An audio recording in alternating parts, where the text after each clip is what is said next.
About 80 lions live in family groups or prides of 8 or more, spread evenly across the crater. From records kept over the past 20 to 30 years, it is known that the number of lions in the crater has remained about the same. The gestation period of the female lion is about 110 days. There is no special birth season, and cubs can be born throughout the year. Like most cats, lions usually sleep or rest during the day for up to 21 hours. They will even rest between periods of feasting on a kill. Some will climb into trees to sleep, draped over the branches, to avoid insects that swarm over them on the ground. Others, gorged with meat from a kill, will roll from side to side, seeking a comfortable position for the large meal bulging in their stomachs.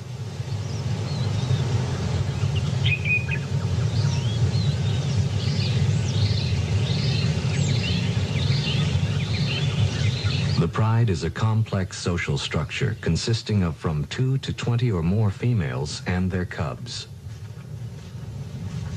The females are related to each other and usually remain together throughout their lives, as they do most of the hunting.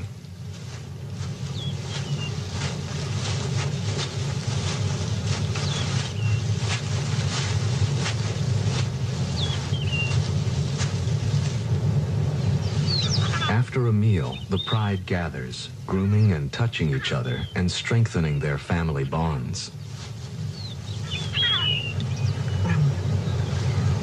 During rest periods, the cubs stay close to their mothers or other females. Here in the Ngorongoro crater, water is plentiful most of the year. The lions usually drink once a day, in the early morning or after a kill. Male lions are not permanent members of the pride, which may have from 1 to 4 adult males. These may stay in the pride for as long as 6 years, but more often lead a nomadic life, traveling alone or in small groups throughout the crater.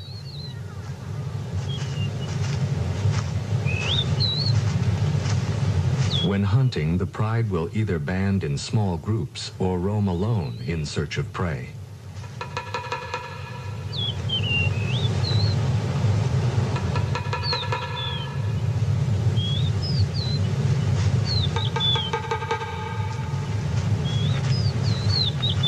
At times, a female with newborn cubs will seek solitary shelter away from the males. No one is certain if she chooses to leave or is forced away from the close social structure of the pride. Lions have few distinctive markings to assist in recognizing other members of the pride, especially over long distances. Therefore, they must approach another pride member in a direct manner, without hesitation. Should an approaching lion of the pride seem unsure of itself, it may be attacked as if it were a stranger. If a lioness is attacked several times, she may become unsure of herself and eventually leave her pride. In this way, the pride remains relatively stable in size.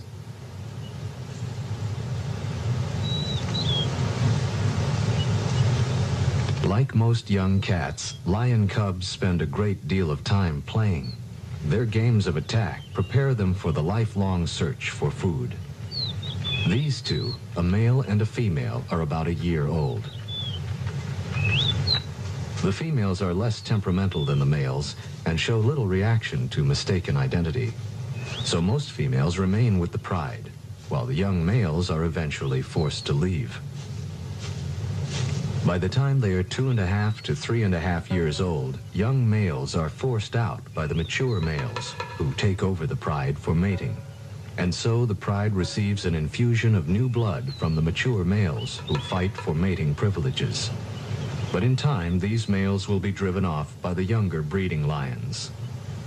Due to increased tourism, the lions have become accustomed to vehicles and to humans filming and observing their behavior. The camera crew has left the camera running while the young lions inspect the tires. They are distracted by a shout from the cameraman, who is more in fear for the safety of the tires than for his companions. Boy. Go on. Don't.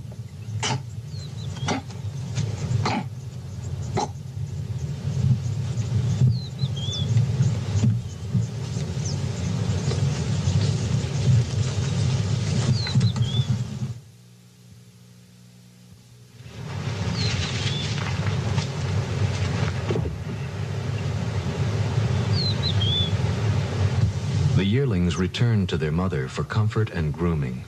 In a few years, the male yearling may be driven from the pride by an older male seeking to stake a claim. The young male will then spend a few years wandering alone or with other young males. As summer wears on, the great herds of wildebeest range over the crater floor. Grazing in the shimmering heat of the sun, the great herds are one of the main prey of the crater lions. The zebra are safer on the barren plain, but as they move into the taller grass, they are now at risk by the stalking female lions. The mottled brown coat of the lioness blends perfectly with the tall grass, now parched and brown in the summer sun. Hardly moving, the great cat waits for the unwary zebra to move closer to its place of concealment. It is not unusual for only one lion to hunt a zebra. Even though she may have greater success in numbers, once the lioness reaches her prey, the zebra will have little chance of survival. She stalks downwind of the zebra, slowly working her way closer and closer. Now joined by another lioness, she continues to wait for the zebras to move closer. Lions do not have the speed or stamina of other great cats, like the cheetah, and must wait patiently while their prey moves closer, and then, with a short sprint, attempt a quick kill. Now less than 50 feet from the zebra, the lioness waits. She is barely visible to the unsuspecting herd. She begins to close in, hunched low in the tall grass.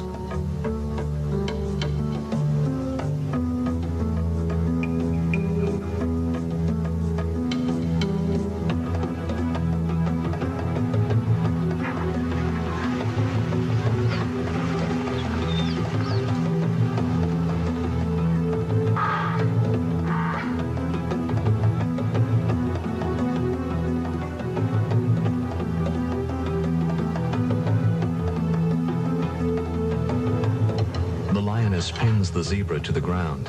The rest of the pride begins to devour the still living zebra.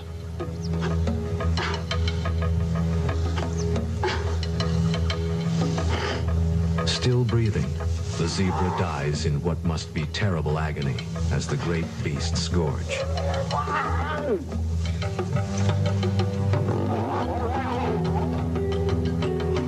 Their stomachs filled, the lions clean each other by licking the still fresh blood from each other's muzzles and coats.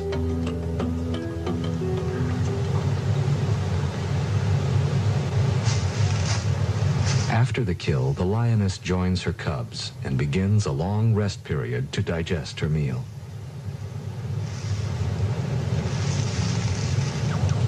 Some miles away, a second pride is preparing to hunt. Lions, like most carnivorous animals, live within a well-defended territory. This territory must contain a source of water and plentiful food and can encompass from 10 to 100 square miles. In the heart of the territory, the lioness is able to bear her cubs, protected by the other members of the pride. On this day, a water buffalo has been killed near an access road in the crater. Unconcerned by passing tourists' vehicles, the pride runs to the fresh kill.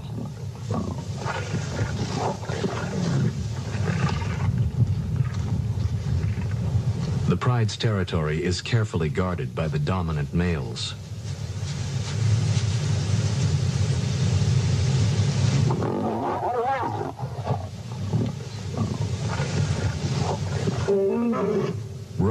To alert trespassers, the male rushes forward, bellowing his rage to deter nomadic lions from entering his territory.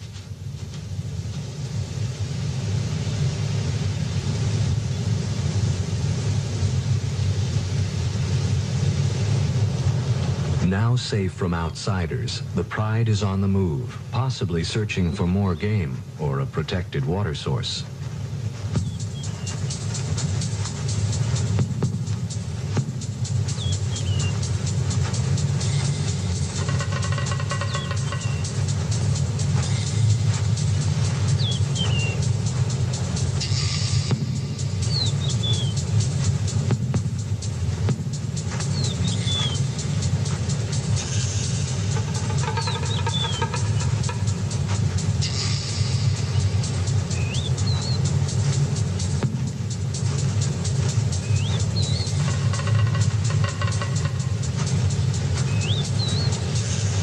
This pride has a large concentration of cubs and yearlings.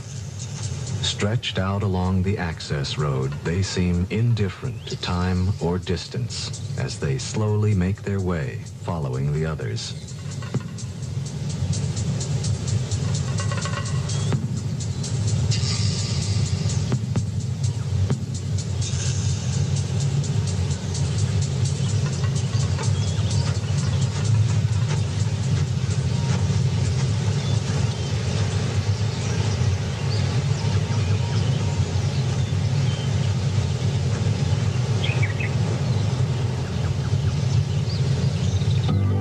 A new dawn. The pride stretches out in the high grass and rests throughout most of the day.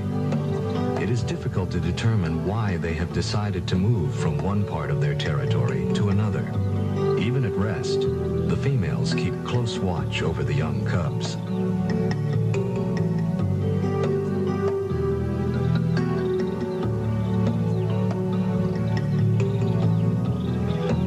Have a well-defined system of communication. Using body contact, facial movement, and sounds, a lion expresses itself clearly to other members of the pride and to strangers who may try to enter its territory.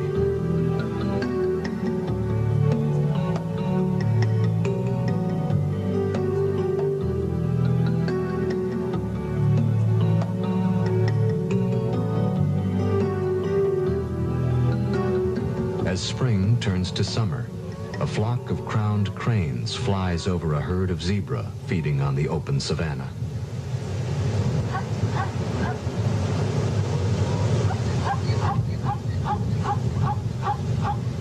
In the marsh, chicks of the blacksmith plover search for small bugs and then seek shelter in the feathers of their parent.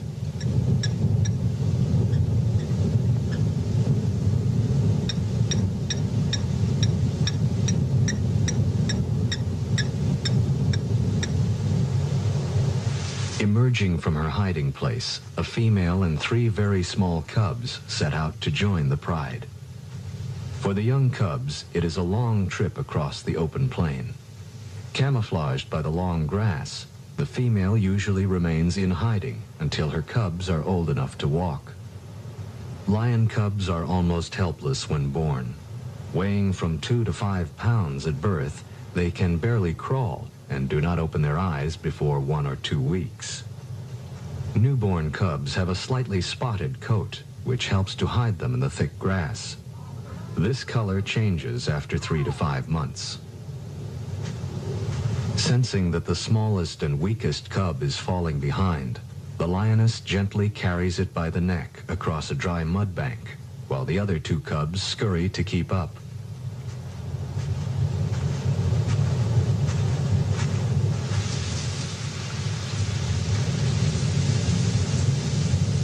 Slowly making her way past the others, she selects her spot.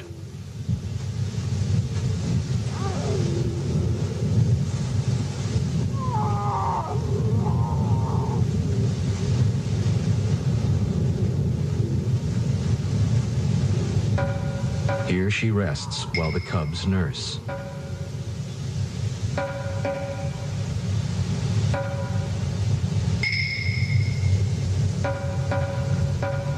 When several lionesses give birth at the same time, they frequently share the duties of raising all the cubs.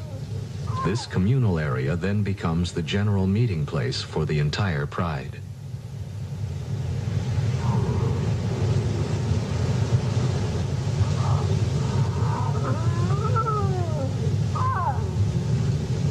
Communal gatherings allow all members of the pride to become acquainted with the cubs.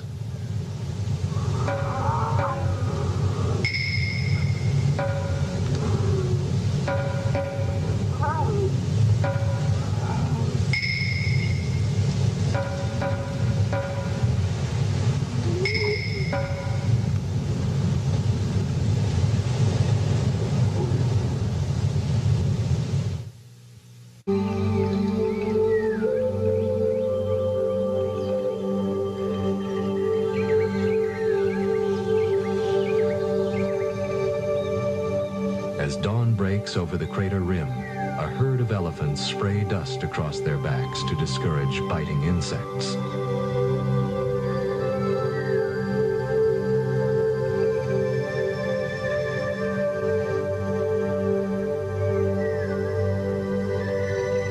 Along the edge of Lake Makat, a flock of migrating birds pause to feed.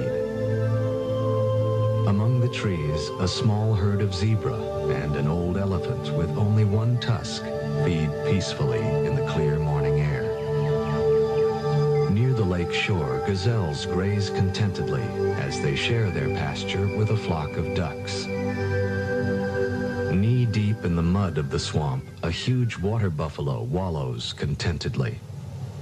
The buffalo is the lion's largest and most formidable prey, and is capable of putting a marauding lion to flight. Lions are usually wary of an adult buffalo, which can severely injure or kill an adult lion with its sharp horns. During the heat of the day, the pride rests in the soft, high grass. The lion leads a life without threat, for their only real enemy, the hyena, will not attack the entire pride. If caught alone on the plain, an adult lion and cubs, or even young adults, can be at great risk from a pack of hyena. In the afternoon, the yearlings spar with one another, or their mother, who usually gives them a quick swat for their trouble. Then, relaxed and seemingly full of affection for the cubs, the female joins in the afternoon play.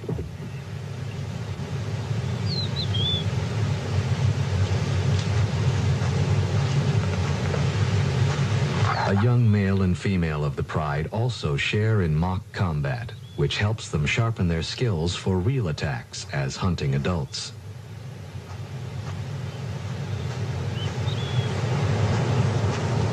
Late in the afternoon, the pride begins its quest for prey. Separated from a small herd of zebra by the mud flats of a slowly drying lake, two females are forced to leap a small stream. Now the yearling male must also cross. He seems in a quandary whether he should jump as the adult females have done, or swim.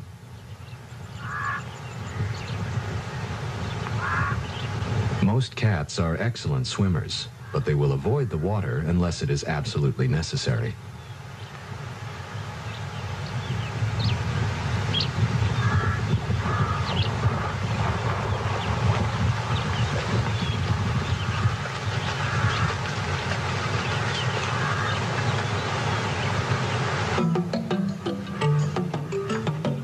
Slowly, the pride spreads out across the plain, making its way to a herd of zebra over a mile away.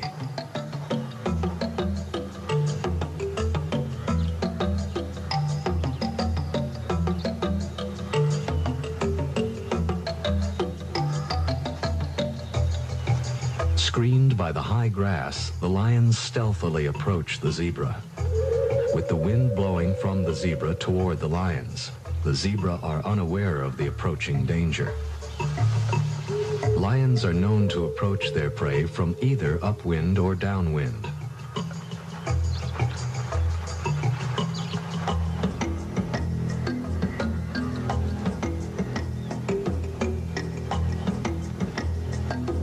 seems to stand still as the zebra slowly passed before one and then another of the crouching hunters.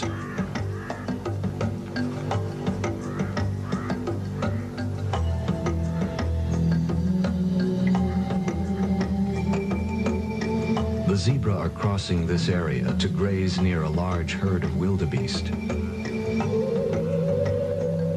Now, one lioness begins to move toward the zebra. Nearby, the entire pride is waiting for the moment to charge.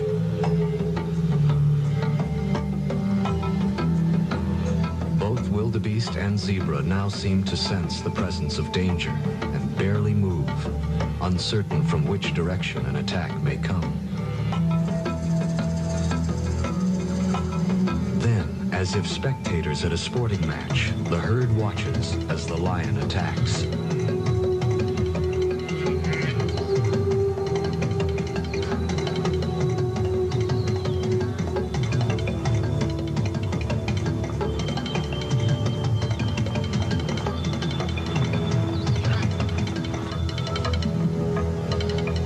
Lions are slower than zebra and wildebeest and are only about 30% successful, even when hunting in a group.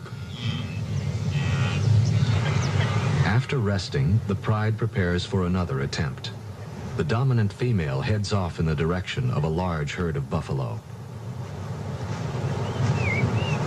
Extremely dangerous, the African water buffalo can weigh as much as a ton. The males gather around the periphery of the herd, and the females and calves stay closer to the center. Seldom do one or two lions attempt an attack on a small herd of buffalo, or even on a single member that is feeding alone. But on occasion, whether they are truly hungry or just young lions practicing their hunting skills, such an encounter happens. It is seldom rewarding for the lions. Suspicious, short-tempered, and cunning, the buffalo is a formidable adversary and are extremely aggressive when confronted by a lion.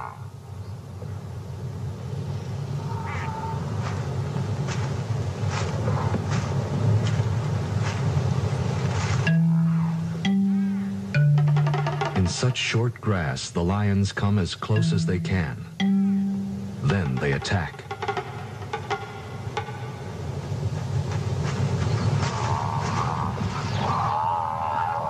The buffalo are quickly outrun by the lions.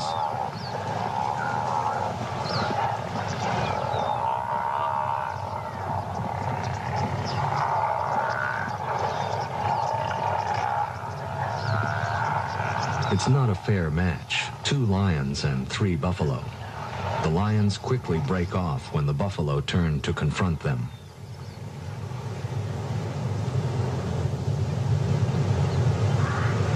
Closer to the lake, a larger herd is peacefully grazing.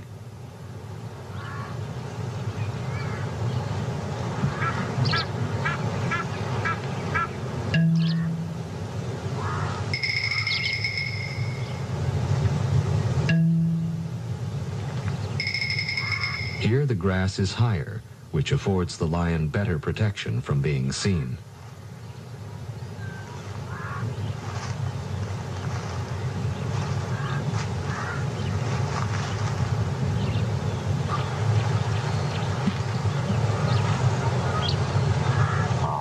Working as a team, the pride takes up position along the edge of the buffalo herd and move in.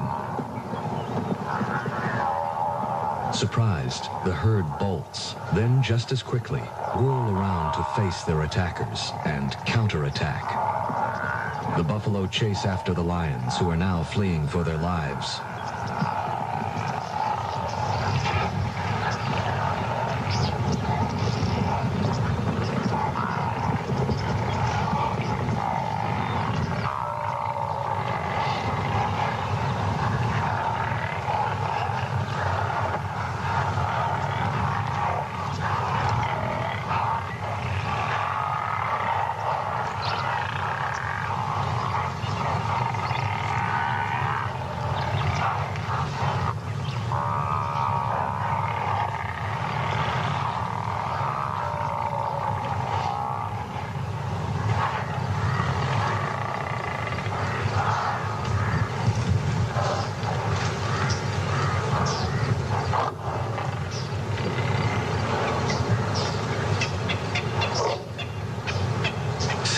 Convinced that the danger is over, the buffalo move back to the marshy ground at Lakeside.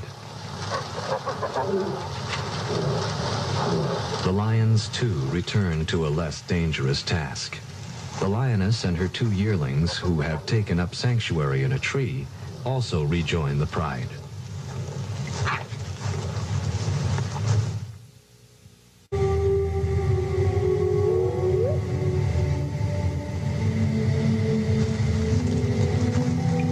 Late at night, the pride, hungry and on the prowl, move, cubs and all, to a better location for hunting within their territory. The dry season is well advanced, and the lake has lost nearly all of its water.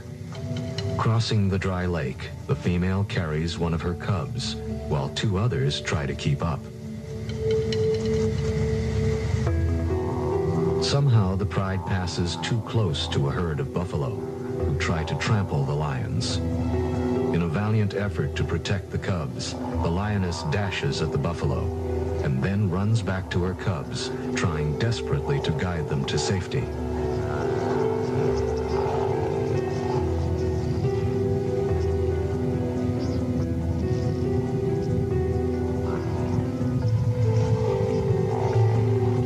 Over and over she rushes at the great beasts, but the buffalo will not scatter and continue to charge the lioness and other members of the pride.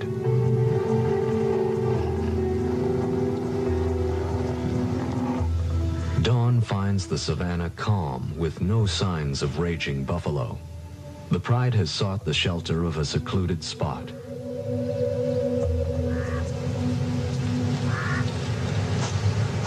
The only animal now in view is the lioness as she searches for her cubs. Time after time she calls, but the cubs have disappeared, trampled by the buffalo herd.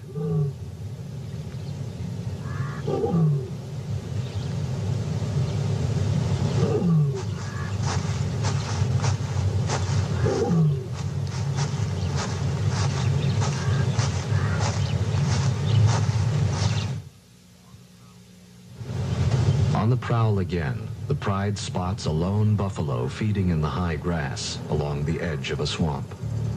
Separated from its herd, a single buffalo is still extremely dangerous and must be approached with caution.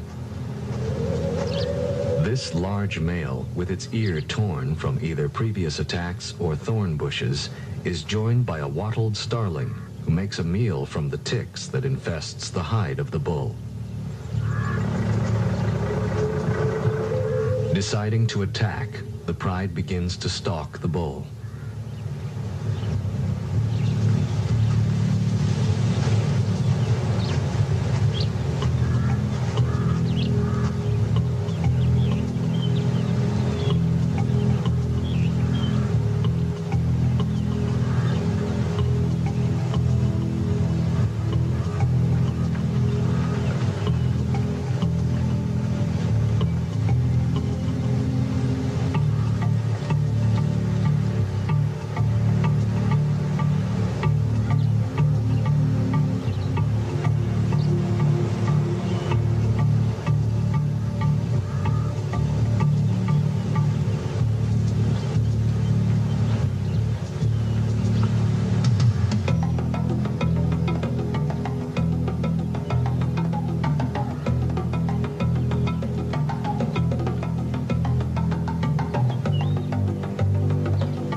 combined weight of the two lions, the bull stumbles. The other lions leap on him, robbing the bull of its strength.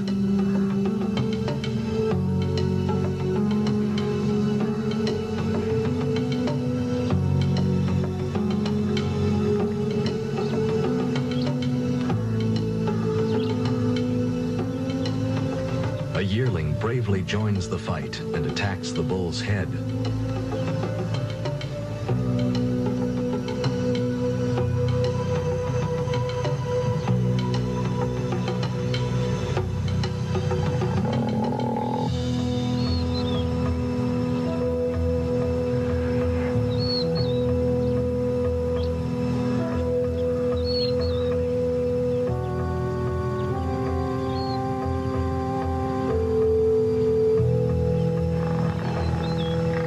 Other buffaloes approach to drive the lions away, but the lions are not easily dissuaded.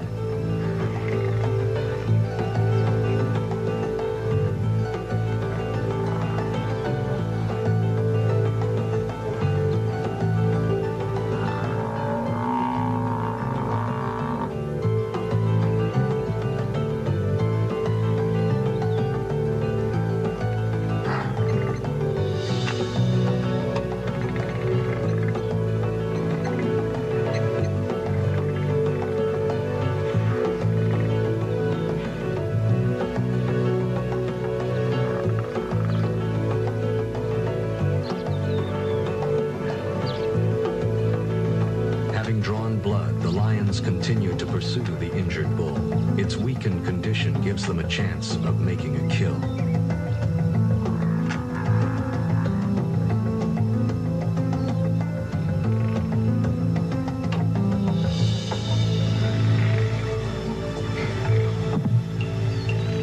The injured bull seeks refuge in the swamp, but the lions hold their position at the edge of the herd.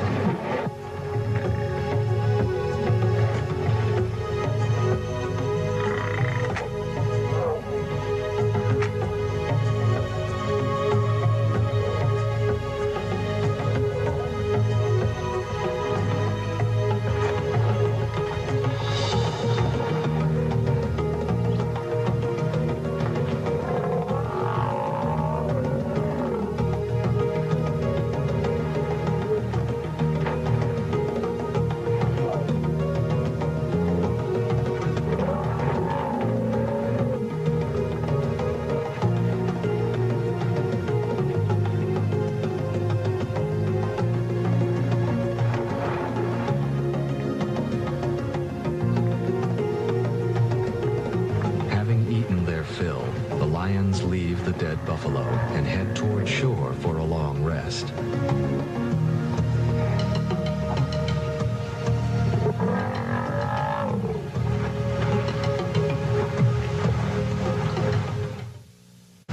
Great clouds begin to build over the crater as the dry season gives way to the wet. Lying at 3 degrees south, just below the equator, the Ngorongoro has only 2 seasons, wet and dry. November is the beginning of the wet, and as the rains fall, the season of renewal begins. Now the entire crater ecosystem absorbs the life-giving moisture, and the parched ground bursts into life. For all of the animals of the crater, it is a time of patient waiting until the rains stop.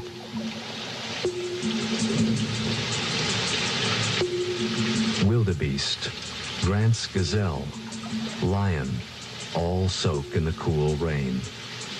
Within a week, the crater will turn green, and a carpet of yellow flowers will cover the savanna.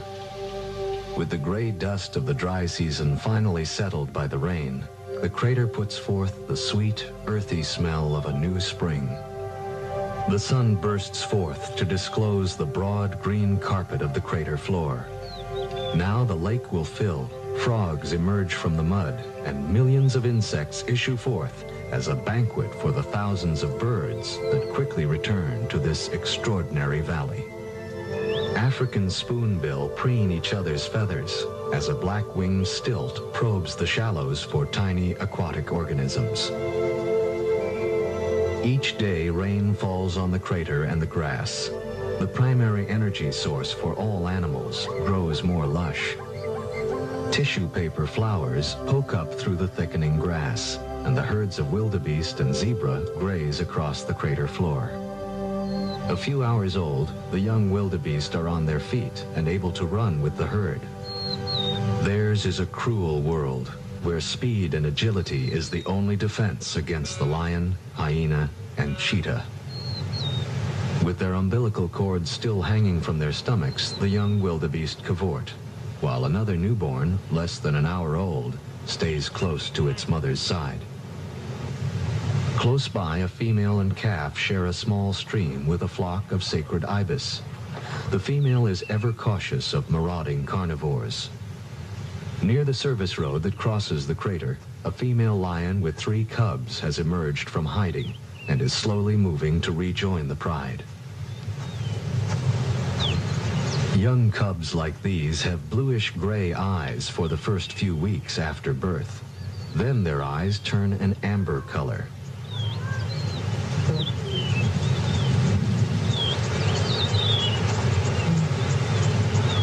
Between the periods of rain, the pride sleeps in the midday sun.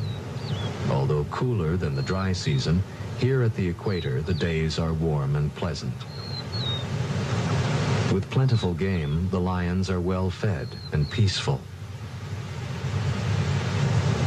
Hidden from view of the pride, a young male has been in hiding for over a week, nursing injuries received during a hunt. Now it emerges, its hind leg obviously swollen with a festering wound.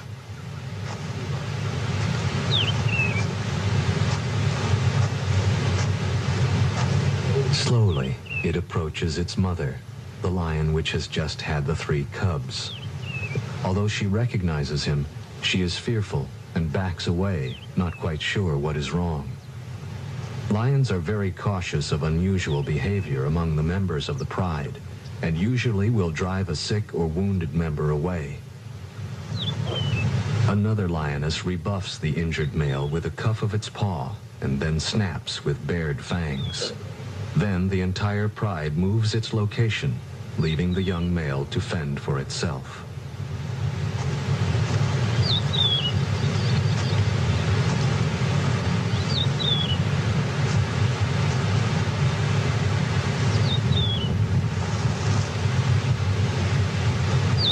So weak it can hardly care for its wound, the male is no longer able to live with the pride.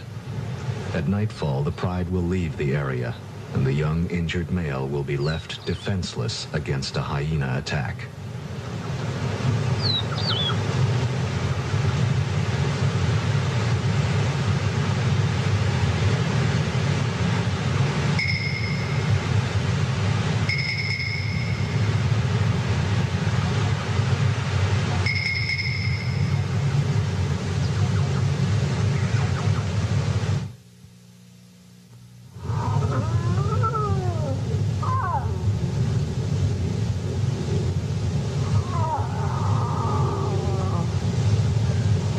For millions of years, the cycle of life has played out in the Ngorongoro crater.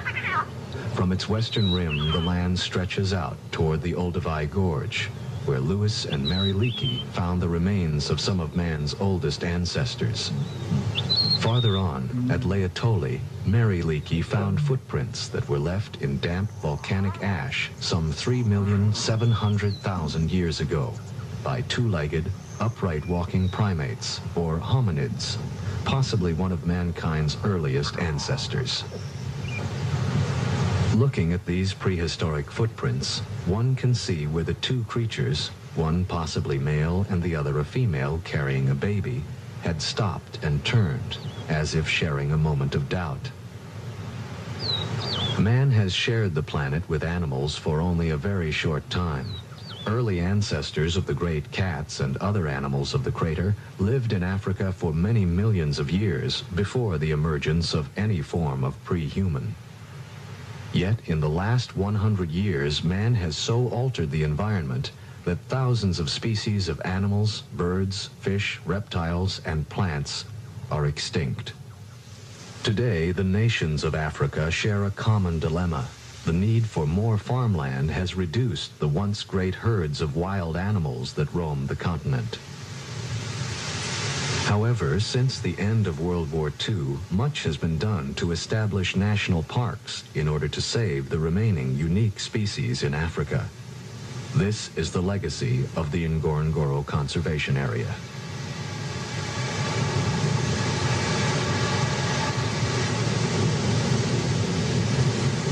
Controlled in part by the crater's 2,000-foot-high rim, most animals are still free to migrate in and out of the crater. A young female slowly climbs up the rim to seek another pride outside on the Serengeti Plain. No one will know why she was forced to leave. But the life of the crater lions will pass on from one century to another, as long as modern man is aware of their fragile existence and is willing to exercise care. The infinite beauty and variety of the natural world is mankind's greatest treasure. All must exercise great care to preserve the environment and all of nature's creatures. Symbol of strength and majesty since the beginning of recorded history, the lion has always commanded man's respect. For centuries, it was considered an act of courage to kill a lion, and only recently have certain tribes given up the practice of a young man killing a lion as his rite of passage into manhood. Still free to roam the Ngorongoro crater, the lions are protected by the government. Located in the Arusha region of northern Tanzania, southeast of Serengeti, the Ngorongoro crater and its wildlife are one of the world's most beautiful sights and must be preserved.